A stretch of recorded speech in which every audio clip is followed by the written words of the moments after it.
terus itu bisa dilihat oleh Kepala Kejaksaan Negeri. Kalau misalkan ada laporan pemalsuan, kelompok mana nih yang melakukan ini? Manfaatkanlah sistem ini sebaik-baiknya.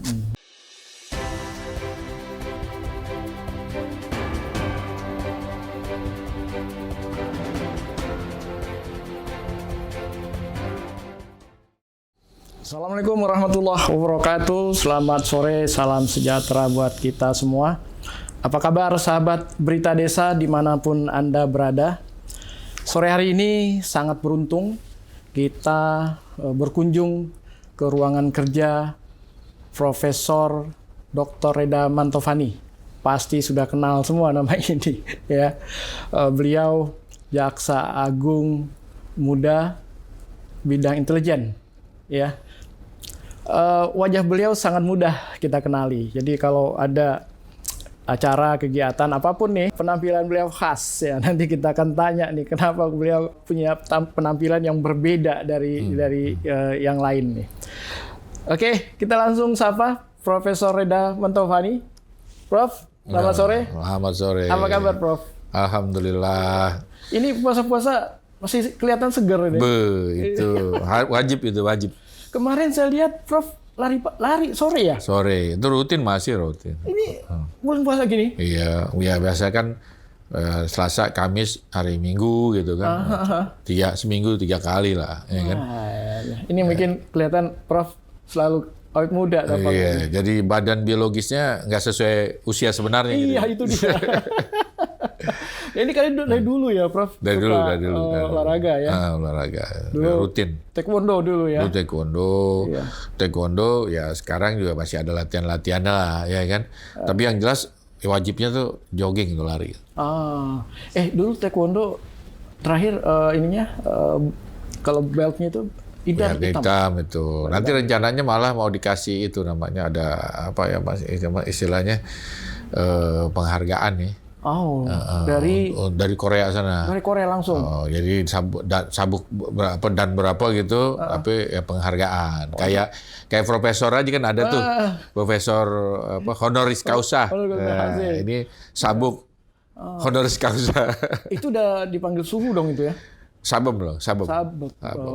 Sekarang juga udah dipanggil sabem lah. Ya tapi kan? ngelatih sekarang? Enggak, kalau misalkan saya ngelatih pun dipanggilnya sabem lah. Ya. Karena tingkatannya dari situ. Iya. Dulu kejuaraan suka ini ya. Kebetulan kita kan satu kampus, Prof. Iya. Dulu suka kejuaraan juga taekwondo kan. Iya. Itu jadi kayak kebutuhan. Iya. Prof, ini menarik nih. Kalau bicara Prof Reda ya, banyak hal nih. Pertama dari sisi pendidikan. Ya, luar biasa nih. Prof bisa sampai jenjang paling tinggi ini. Kalau di militer udah jenderal. Jenderal, bintang 4 tuh. Bintang 4 itu profesor ya, guru besar. Dan sekarang ngajar ya, Prof? Ngajar. Bidang apa, Prof? Hukum. Tetap hukum, karena kan kalau guru besarnya adalah guru besar hukum pidana. Kemarin tesisnya, Prof?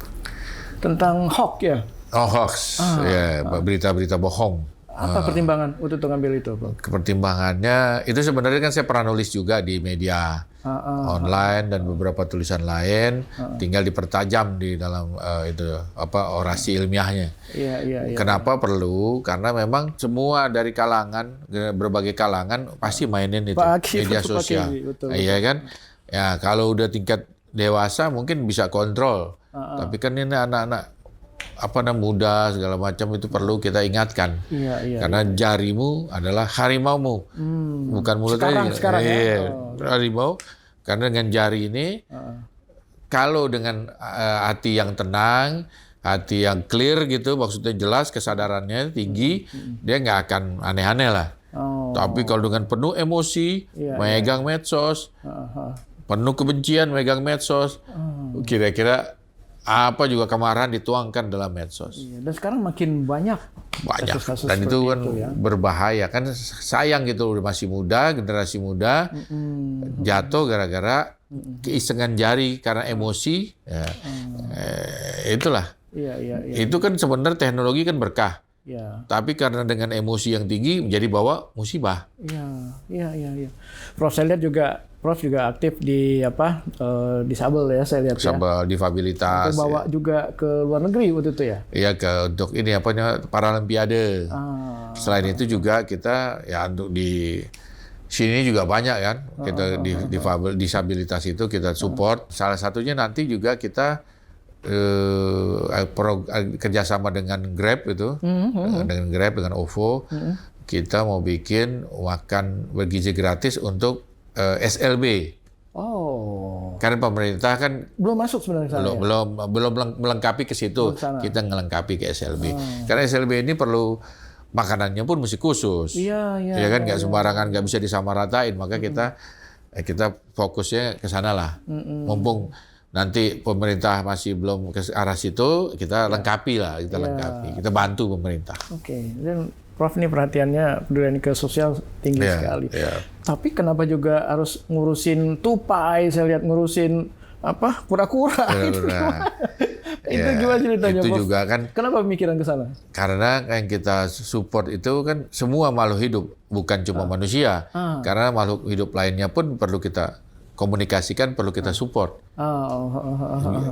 Mesti kita juga memberikan hak yang ya minimal. Kita juga memberikan perhatian lah terhadap makhluk-makhluk lainnya yang bukan manusia.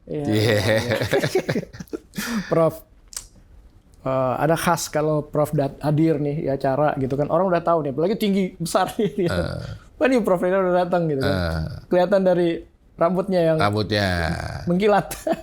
Boleh dijelasin nggak? Ini memang sebenarnya kepala saya sih masih banyak rambutnya. Cuman karena sudah kebiasaan sejak zaman COVID dulu, males kita ke tukang cukur rambut. Akhirnya cukur sendiri, gundul. Tapi udah COVID berapa tahun tuh? Dari 2020, 21 ya kan, 22 kan? Ya udah nyaman, udah gundul. Jadi kita kalau nggak gundul malah aneh. Gitu-gitu ya. Jadi pas itu pandemi baru mulai. Kalau ketemu Prof Reda, titip pertanyaan ya. Itu beliaunya aslinya dari mana sih? Kalau dari nama nih kayaknya dari Manado. Tapi ada bilang dari Bengkulu, dari Sumatera Selatan. Saya titip pertanyaan itu, Prof dari mana nih? Lahir kan 20 Juni ya? 67? 69. 69? Cepetan saya. Cepetan. Lahir di Jakarta, anak Jakarta lah ya. Karena lahir sama besar Jakarta. Tapi kalau keturunan orang tua tuh dari Bengkulu, kota Bengkulu. Asli dari Bengkulu. Tapi namanya kok bukan nama Bengkulu? Ya, tapi banyak orang-orang sana kan orang Padang, orang Bengkulu yang namanya antik-antik kayak saya. Ada nama-nama bule-bule gitu kan. Dan kebetulan memang saya masih ada dulu nenek moyang itu adalah pernah jadi gubernur jenderal di Benteng Marlborough. Benteng Marlborough. Di gubernur jenderal yang di tahun sekitar tahun 1600-an berapa itu pernah jadi sana. Itu tempat main saya perosotan dulu tuh. Dari kampung Cina. Nenek moyang saya pernah jadi penguasa di situ. Ini tokohnya dulu nih. Iya, dulu dan itu gubernur jenderal, satu-satunya gubernur jenderal keturunan Skotlandia yang nikah dengan orang lokal. Itu. Jadi lahir di Bengkulu, SD. Oh, bukan, lahir di Jakarta. Di Jakarta, SD, SMP. SD semua sampai kuliah.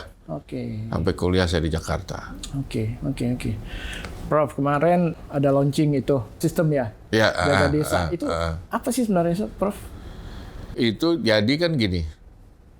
Kalau saya memperhatikan, awalnya saya perhatikan. Kan kita punya data. Banyaknya kepala desa yang terkriminalisasi dalam penggunaan atau penerapan anggaran desa. Kita punya statistiknya, masih banyak. Saya kasihan.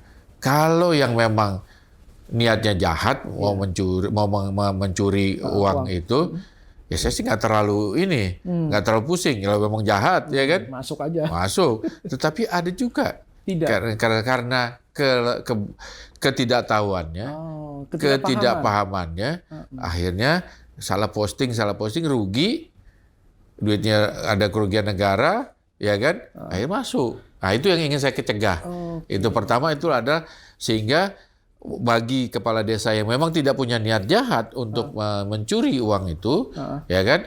Akhirnya bisa mempergunakan anggaran desa tersebut, ya kan, dana desa atau anggaran desa tersebut sesuai posnya, sesuai peruntukannya. Nah, kita bikin itu artinya kita ingin memastikan nih, dari awal kejaksaan hadir.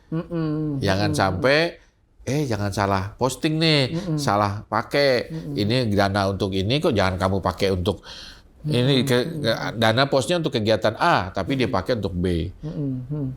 Nah, kayak gitu-gitu. Nah, ini bicara posting itu maksudnya laporannya. Iya, penggunaannya. Penggunaan dana desanya. Misalnya dia penggunaan dana desanya untuk bikin jalan. Tapi dia pakai untuk bisnis, untuk investasi, untuk apa nanti, atau untuk kegiatan yang lain, bukan bikin jalan. Oke. Ya kan? Padahal perencanaannya sesuai ada musren banknya kalau nggak salah untuk bikin jalan, tapi dibikin untuk yang lain. Boleh bikin yang lain, tapi kan harus ada revisi. Ya kan? Oke. Nah, itu yang kayak gitu yang walaupun kalau dipindahin tuh misalnya dia untung di situ bisnis itu. Nggak ada masalah, tapi tetap harus ada revisi. Harus ada. Ya kalau untung nggak ada masalah, kalau rugi. Kalau rugi kena lah. Iya. Ya kan? Iya, karena kita lihat kalau saya ke desa-desa itu, Prof, laporan dana desa itu masih pakai print besar gitu kan, ditaruh di depan. Nah, kalau ini menggantikan itu. Ini menggantikannya kita kepala dia dalam sistem di komputernya yang ada di desa, tapi kita install sistem tersebut, mereka yang isi, terus itu bisa dilihat oleh kepala kejaksaan negeri. Oleh Kajari, oleh Kajati, dan bahkan saya pun ya minta bisa lihat. Bisa lihat dari sini. Bisa lihat. Keren. Itu. Sehingga kontrolnya itu udah Kajari, Kajati, Kejaksaan Agung. Ya mudah-mudahan kalau emang mereka ngisinya benar, segala macam, ya ada kesalahan, kita ingetin. Ini benar nih begini. Iya. Gitu. Iya. Itu posting langsung kadesnya, kepala desanya? Kades atau sekdes atau siapapun yang itu yang mempertanggungjawaban keuangan, jadi langsung bisa isi. Anggota BPD bisa masuk lihat di situ. Nah, saat ini memang belum dibikin, tapi kita bisa buatkan, nanti bisa lihat sebagai bentuk kontrol. Jadi yang kontrol bukan cuma Kajari, BPD pun bisa lihat. Itu bisa. Minimal tampilannya bisa kita install di sana. Bisa. Walaupun mungkin nggak bisa utak-atik, tapi bisa monitor. Iya. Iya kan? Iya. Itu. Yang bisa utak-atik biarlah desanya itu. Iya. Iya kan? Utak-atik dalam arti kan dia bisa ketik-ketik isi, itu isi. Nah, kita yang mau kontrol aja, monitor, bener nih, salah nih atau apa gitu. Tapi teknologinya itu maksud saya nggak rumit ya? Nggak rumit. Mereka tinggal input aja, terus kita monitor. Dashboardnya nanti bisa kita taruh di BPD dashboard. Atau di handphonenya di sini juga bisa. Dari manapun dia bisa tahu kan? Oke. Itu udah mulai jalan? Ini lagi proses, karena kan desa kan banyak nih. Nanti juga kita minta bantuan BPD lah untuk supaya ini desa-desa mau isi nih. Kan ada, kalau mereka nggak mau ngisi susah juga kita. Iya. Ya kan? Nanti kita mungkin rencananya mungkin per kota atau per kabupaten, ya kan? Per kabupaten lah ya kita yang kita akan mulai sosialisasinya. Sosialisasi secara provinsi udah nih. Tapi kan kita pengen langsung mereka isi per kabupaten ini. Nanti salah satunya adalah yang udah menyatakan bersedia untuk pertama kali itu nanti si Kabupaten Indramayu loh nggak salah. Yang udah ini siap. Yang udah siap, nanti sekitar habis Lebaran ini kita langsung ongoing. Karena di Kabupaten Indramayu aja desanya ada 300. Kan banyak juga tuh. Ya kan? Iya. Dan kita mesti fokus. Kayaknya nggak bisa kita langsung per provinsi, susah. Iya kan? Master dulu. Per kabupaten aja kan kita tuh perlu dibimbing tuh. Jadi nanti next time nggak perlu ada BIMTEK lagi jadi nanti. Iya. Pokoknya belajar ya cara untuk masukin. Kan suka ada tuh BIMTEK ini penggunaan. Akhirnya malah jadi dana desanya untuk BIMTEK. Gede juga itu buat BIMTEK itu. Kenapa? Gede juga itu. Kalau ini nanti nggak perlu BIMTEK lagi. Biar pakai yang tinggal lain. Ngajarin cara dia. Tinggal ngajarin input. Dan mereka harus rajin input. Nanti BPD. Wah ini belum, biar BPD nanti yang tegur. Betul kan? Makanya kita perlu kerjasama nanti. Oke. Kita siap MOU. MOU. Prof, kalau itu berjalan lancar ya, pasti kan di awal ada asumsi akan ada penurunan atau mungkin menghilangkan. Harapannya mengurangi kepala desa atau aparat desa yang terkena penyalahgunaan dana desa. Ada persentase mungkin kalau kita anggap dari sekarang ada. Ya bisa 50%. Oh, ya kan? Oke. Kalau yang bandel kan kita nggak bisa larang. Iya. Ya udah itu siap aja. Iya. Kalau emang dia bandel, memang mencuri untuk memang niatnya jahat gitu, kita kan susah larangnya kan kalau itu kan. Tetapi bisa kita deteksi dari awal. Jadi kalau mereka ada, misalnya contoh kepala desanya jahat lah, maksudnya pengen serakah lah, rakus. Tapi kalau di input diisi kan kita bisa langsung lihat, BPD pun bisa lihat. Ini ada nggak seimbang nih. Iya. Jadi setiap hasil musrenbang itu udah semua masuk ke situ masuk. ya. Nanti kita tinggal masuk, lihat. Kan kita bisa lihat sesuai perencanaan nggak nih. Bahkan di dalam sistem itu ada kolom untuk pengaduan dari kepala desa atau aparat desa. Itu fungsinya? Apapun itu, yang keluh kesah misalnya, ada oknum jaksa yang bandel, bisa input di situ. Jadi bisa lapor juga? Bisa. Kemarin yang udah berjalan adalah di daerah Sulawesi Barat, di Morowali, ya kan, kabupaten sana Morowali. Itu ada beberapa di beberapa desa di situ yang belum dibayar silvanya. Siltapnya ya. Siltapnya belum dibayar. Selama 6 bulan. Wow. Bikin ngadu di situ. Lapor di situ bisa. Lapor di situ. Kita lihat. Wih, ini kok belum bayar. Kenapa? Kasihan ini kan mereka gajinya pakai apa? Kita ingat. Kita rupanya Kajari kita ingetin Kajarinya. Kajarinya langsung hubungin kabupaten, bupati, 2 minggu kemudian cair. Oke. Iya kan? Harusnya itu Pemdanya ya, dari bupatinya kan? Iya. Jadi dia ditegur nih bupatinya? Bukan ditegur lah, kita ngingetin. Karena jangan sampai digunain untuk kegiatan yang lain. Siltapnya dia? Iya. Oke. Artinya ini sistem ini lebih benar-benar bermanfaat buat pemerintahan desa ini? Bermanfaat untuk nanti desa juga untuk pertanggungjawaban pertanggungjawaban keuangannya lebih yakin kan dia, karena dia langsung bisa komunikasi. Pak ini salah kan nih Pak, ini salah nggak? Ya kan. Yang kedua dia ada keluhan-keluhan bisa langsung ngadu. Iya. Dan dana desa tidak salah sasaran. Iya. Misalnya dia ada yang mau ngancam-ngancam, ada yang meres segala macam, dia kan lebih yakin. Saya udah lapor sama jaksa nih. Misalnya ada yang ngadu-ngadu ke dia, ada yang menakut-nakutin. Betul. Ya Pak, kami udah lapor ke kejaksaan ini. Kalau mau Bapak cek aja ke jaksa, ke Kajari itu. Benar nggak laporan saya nih? Iya, Prof. Tadi yang menarik tuh kerjasama untuk dengan BPD. Nah, dengan sistem ini seperti apa itu memberdayakan teman-teman BPD? BPD kan nanti bisa lihat di dashboard, bisa lihat juga pertanggungjawaban keuangannya si desa. Kira-kira udah sesuai belum dengan apa yang direncanain? Iya kan? Iya.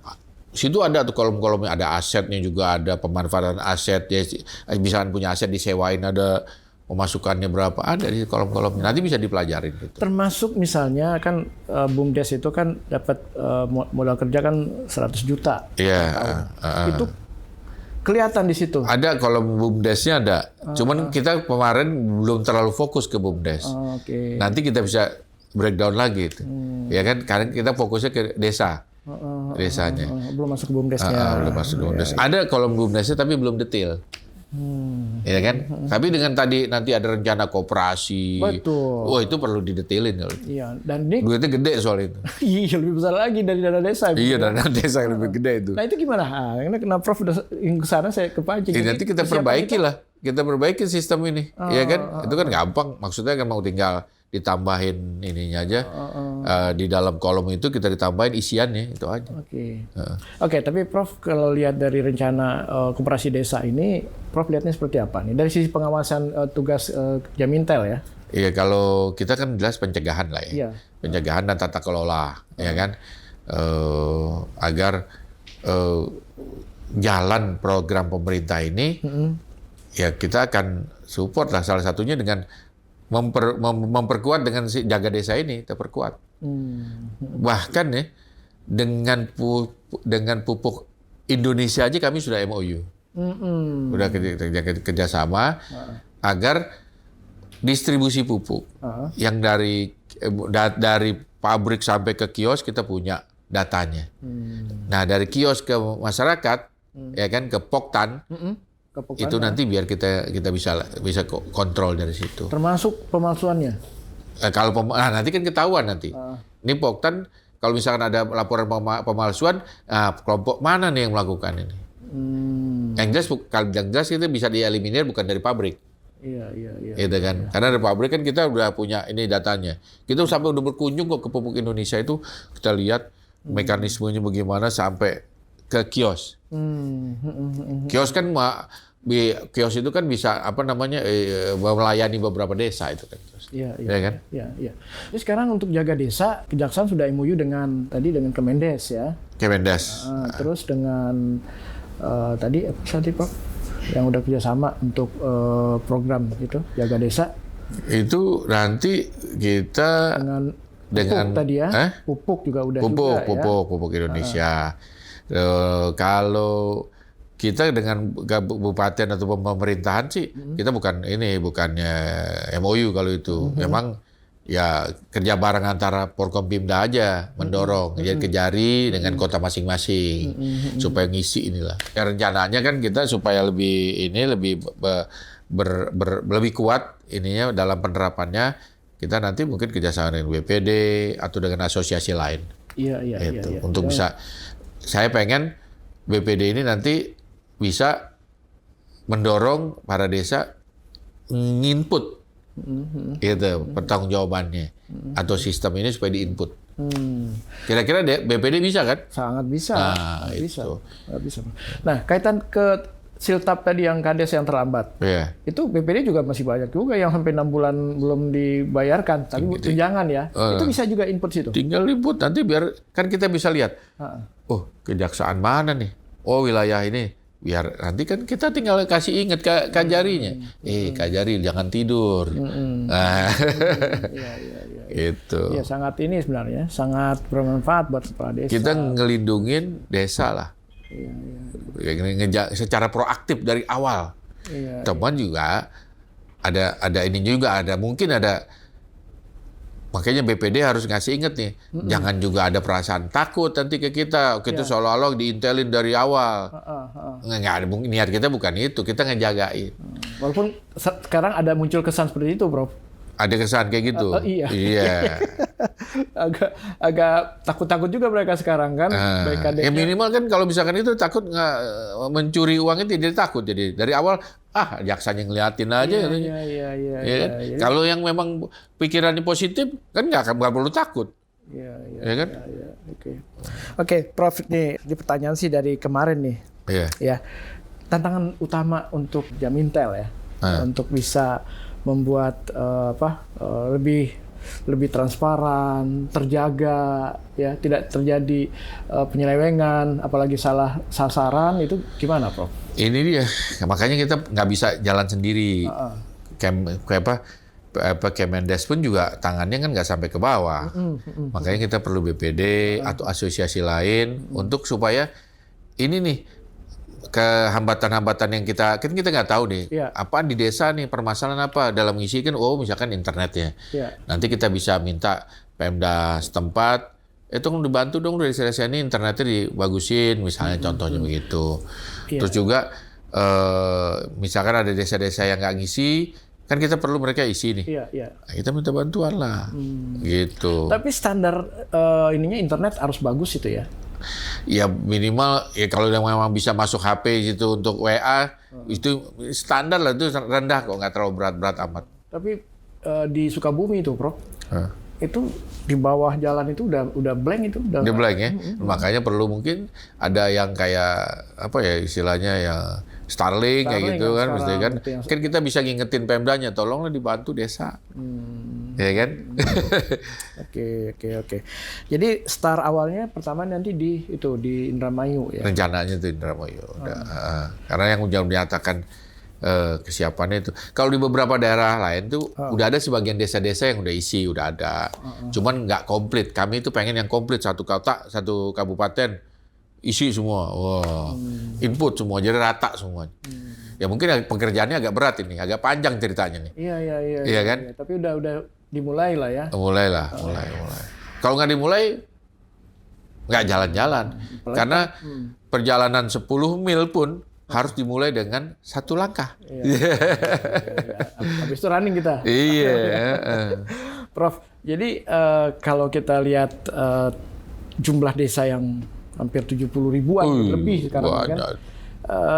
Jamintel ini sekarang udah punya peta nggak, Prof? Ini titik-titik desa-desa mana aja sih yang kelihatannya memang perlu agak sedikit serius nih pemantauan pengawasannya? Itu kalau peta, kalau kita ngelihat peta dari kepala desa yang terkena, ya kan, terkena masalah hukum, ya bisa juga jadi indikator. Tetapi kan bisa aja kan, misalkan sekarang dia kena, diganti oleh kepala desa yang rajin, yang maksudnya yang jujur. Jadi hilang lah indikator dari, kalau ngelihat dari sudut kejahatan. Tapi saat ini memang kalau dari sudut tadi bagaimana pertanggungjawaban keuangan yang baik, itu kami masih proses. Masih proses. Belum sampai ke sana. Belum. Karena kan ini baru isi baru. Iya. Ya kan? Iya. Kalau semua diisi, berapa lama itu untuk bisa paham itu? Kepala desa, BPD ini nanti? Harapannya setahun 2025 ini kita bisa geber ini kan? Udah bisa. Makanya kita nggak bisa per provinsi nih, per kabupaten nih, biar lebih masuk nih, ya kan? Biar lebih akurat lah ngisinya itu. Makanya saya harapkan nanti BPD support, per kabupaten itu BPD support. Oke. Prof, ada nggak dari Jamintel, kejaksaan, untuk bisa, selain dari cara tadi ya, sistem tadi, untuk bisa memberikan pemahaman nih kepada kepala desa, BPD, perangkat gitu kan, sehingga mereka benar-benar tahu, biar nggak salah nih ambil langkah gitu kan? Iya, makanya kan kita ada di dalam sistem itu ada komunikasi langsung. Dengan Kejari setempat. Itu langsung dijawab? Langsung. Bukan robot ya? Bukan. Karena di sini langsung ke Jagung juga. Kan kita ada timnya di sini, bagian IT-nya di sini ada monitor melototin terus di sini. Karena di lantai 17 itu ada khusus untuk itu. Jadi kalau misalkan ada pertanyaan, ada indikator nanti. Kok yang mana yang belum dijawab nih? Kita ingetin nanti Kajarinya. Kajari itu ditanya sama Kades.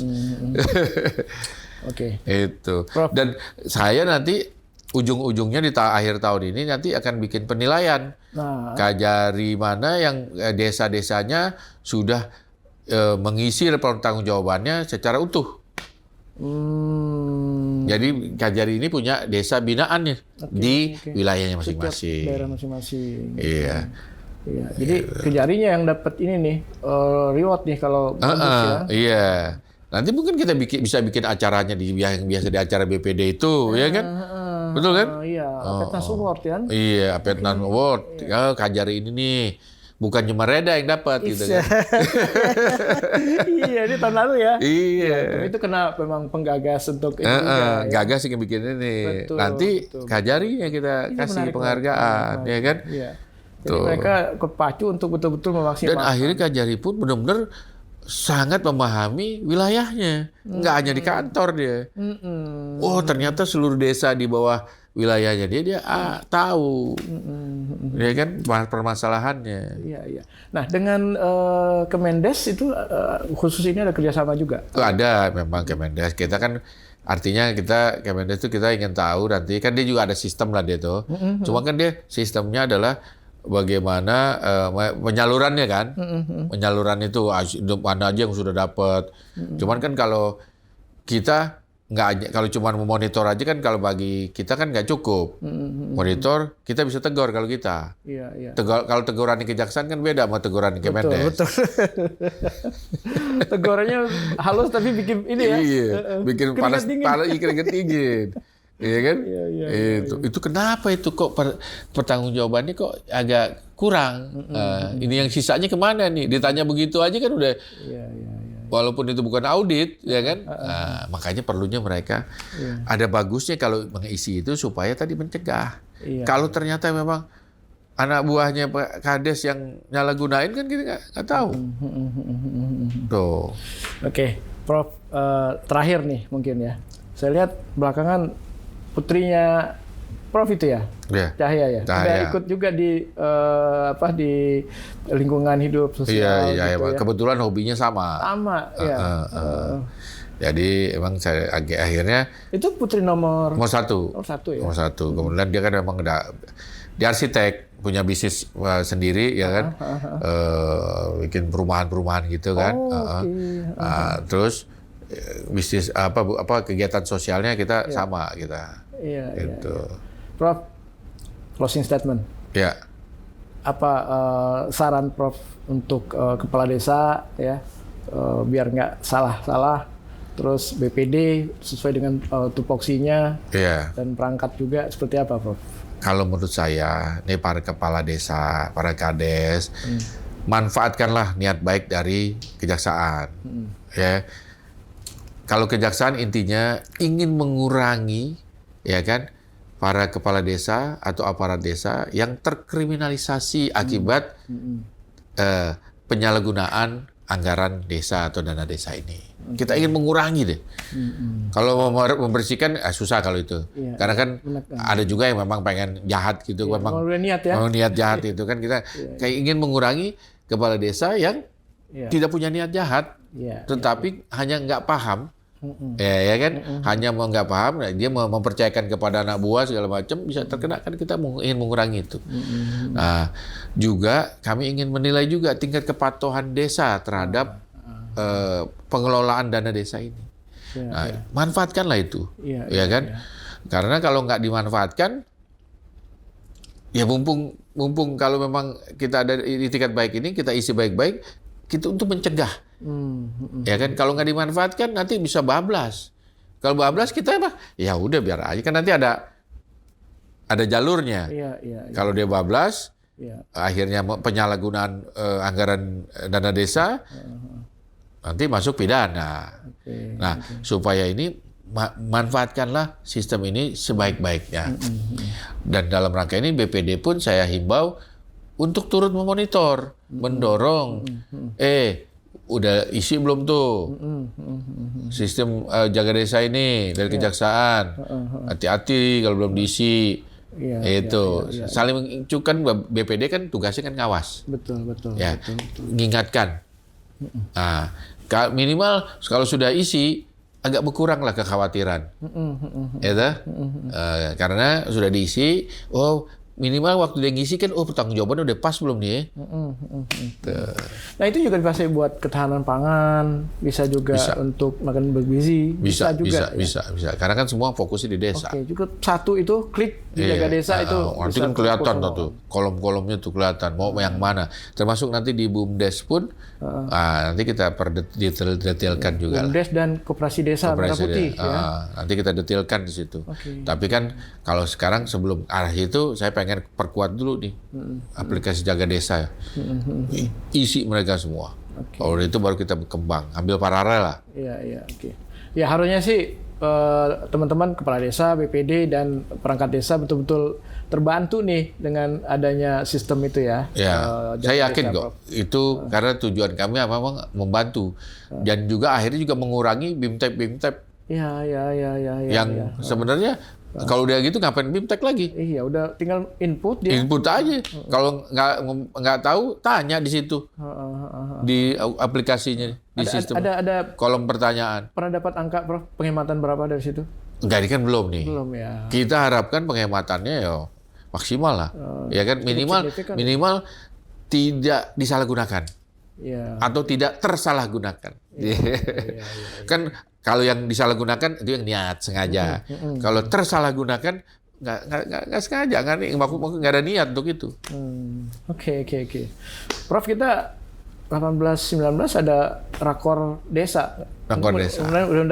Ini udah sampai undangannya. Rakor desa ya. Ya nanti kita bisa ini presentasikan ini. Ya kan biar agar kades ini kan perwakilan ada dong itu kan. Ada semua tuh sekitar 1.000, Prof. 1.000 kan. Mereka harus isi. Nanti saya ngomong mungkin ke panitia. Nanti kita ini ngisi gampang. Udah ada tools segala macam itu. Oke, Prof. Ya. Luar biasa nih perbincangan kita, singkat, padat, tapi pas yang dibutuhkan nih informasinya. Akurat. Ya. Ini teman-teman kepala desa, BPD dan perangkat, saya yakin senang sekali nih. Jadi BPD tidak salah kan kasih penghargaan ke tahun lalu kan. Tidak salah. Inilah tidak salah. Dedikasinya saya bikin dedikasi ini. Prof kan juga pembina. Iya, makanya nggak salah saya dikasih penghargaan itu karena memang dedikasi untuk desa. Betul. Dan malah nambah nih. Ada aplikasinya, dulu itu belum ada kan? Belum. Nggak dari itu. Karena dulu, jadi akhirnya punya ide gimana caranya untuk bermanfaat untuk para desa, untuk kepala desa, untuk desa-desa. Iya. Gitu. Jadi jangan takut kepala desa bukan buat dikriminalisasi. Bukan. Malah kita ngejaga. Mereka tidak terkriminalisasi. Karena ketidaktahuannya, karena ketidakpahamannya, bisa kena pidana. Nah itu kita jaga bener. DPD mengawasi dan membantu mengingatkan. Bantu ngingatin. Gampang ngingatin. Udah isi belum tuh? Udah, kita lihat belum tuh. Kelihatan ya. Iya. Ngawasi desanya masing-masing, ya kan? Belum. Belum. Itu kan masih begini. Jadi kan BPD kalau mau tahu pertanggungjawabannya gampang. Ini bener nih. Jadi udah manfaatkan juga nih BPD ini. Iya, Prof, segera kita MOU-kan untuk bagaimana memberdayakan BPD dalam sistem ini ya. Iya. Minimal kan di dashboardnya BPD handphone bisa lihat. Iya. Wah, belum isi desa nih. Gimana? Kemarin proyek udah selesai. Tuh. Iya. Oke, Prof. Oke. Terima kasih banyak waktunya. Makasih. Ya, sukses terus. Amin. Sama-sama. Oke, sahabat Berita Desa, demikian perbincangan kita dengan Prof. Dr. Reda Mantovani, Jaksa Agung Muda bidang intelijen. Ya, mudah-mudahan apa yang tadi beliau sampaikan bisa kita manfaatkan, kita gunakan dalam tugas kita sehari-hari, baik sebagai kepala desa maupun sebagai anggota BPD dan perangkat desa. Demikian, Assalamualaikum warahmatullahi wabarakatuh. Sampai jumpa pada acara yang akan datang.